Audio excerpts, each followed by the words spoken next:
दोस्तों, energy crisis के चलते क्यूबा में ऑलमोस्ट 1 करोड़ लोग बिना बिजली के सरवाइव करने के लिए मजबूर हैं। सोचिए, एक पूरा देश बिना प्रॉपर लाइट, पानी, फूड के समहाउ सरवाइव करने की कोशिश कर रहा है। और सबसे शॉकिंग बात यह है कि energy crisis single handedly Cuba की इंटरनल प्रॉब्लम का रिजल्ट नहीं, बल्कि इसके पीछे ग्लोबल पॉलिटिक्स का एक बड़ा गेम चल रहा है। अब आप सोच रहे होंगे, एक छोटा सा कंट्री क्यूबा अचानक से इतने बड़े क्राइसिस में कैसे आ गया। तो चलिए स्टेप बाय स्टेप समझते हैं। सबसे पहले क्यूबा को मैप पर समझने की कोशिश करते हैं। क्यूबा नॉर्थ अमेरिकन रीजन में आता है और कैरेबियन सी में एक आइलैंड कंट्री है। ये यूनाइटेड स्टेट्स के बिल्कुल पास है। यहाँ आप मैप पर देख सकते हो, ऊपर यूएसए है, नीचे कैरेबियन कंट्रीज और बीच में क्यूबा लोकेटेड है। स्ट्रेटेजिकली भी देखें, क्यूबा का लोकेशन काफी इंपॉर्टेंट है क्योंकि ये मेजर शिपिंग रूट्स के पास पड़ता है।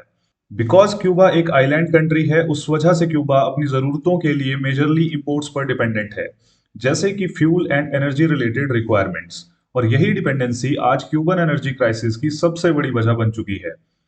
रिसेंटली हुआ यह है कि क्यूबा का पूरा नेशनल इलेक्ट्रिसिटी ग्रिड कोलैप्स हो गया है। मतलब एक साथ पूरे देश में लाइट चली गई है। हवाना जैसे कैपिटल सिटी में भी लोग अंधेरे में रहने के लिए मजबूर हैं।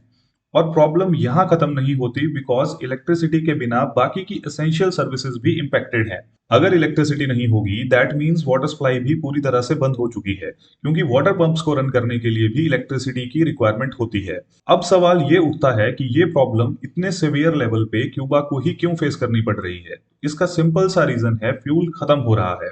क्यूबा खुद ऑयल प्रोड्यूस नहीं करता, और ना ही क्यूबा के पास वेनेजुएला या ईरान की तरह वास्ट ऑयल रिजर्व्स अवेलेबल हैं। ऐसे में ऑयल एंड एनर्जी के लिए क्यूबा टोटली इंपोर्टेड फ्यूल पर डिपेंडेंट है। अनफॉर्चुनेटली पिछले 3 महीनों से क्यूबा को कोई भी मेजर ऑयल सप्लाई नहीं मिली है।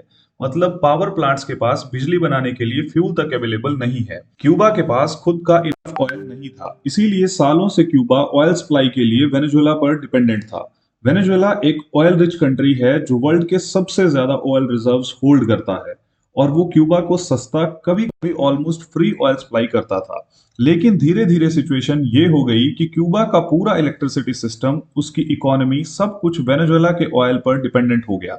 वेनेजुएला खुद इकोनॉमिक और पॉलिटिकल क्राइसिस में चला गया। ऑयल की प्रोडक्शन गिरने लगी। यूएस फोर्सेस ने वेनेजुएला के प्रेसिडेंट निकोलस मदुरो को प्रेसिडेंटशिप से रिमूव कर दिया और वहां के ऑयल सेक्टर पर कंट्रोल एस्टेब्लिश करना स्टार्ट कर दिया।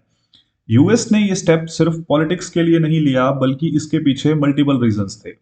एक तो यूएस वेनेजुएला में रेजीम चेंज लाना चाहता था, क्योंकि यूएस मदुरो गवर्नमेंट को इलेजिटिमेट मानता था और वहां पर डेमोक्रेसी के साथ साथ अपना इन्फ्लुएंस एस्टेब्लिश करना चाहता था। इसके साथ ही यूएस वेनेजुएला के ह्यूज ऑयल रिजर्व्स पर कंट्रोल एस्टेब्लिश करना चाहता था, जो ग्लोबल एनर्जी पॉलिटिक्स के व्यू पॉइंट से यूएस के लिए काफी इंपॉर्टेंट था। इसका सबसे बड़ा इंपैक्ट डायरेक्टली क्यूबा पर पड़ा।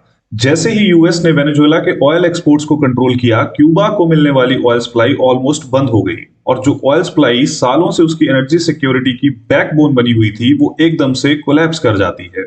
अब जरा सोच के देखिए, एक ऐसा देश जो ऑलमोस्ट 50 to 60% ऑयल नीड्स के लिए एक ही सोर्स पर डिपेंडेंट हो, और अचानक से सप्लाई कट हो जाए, तो एनर्जी सिस्टम पे कितना सीवियर इंपैक्ट पड़ेगा।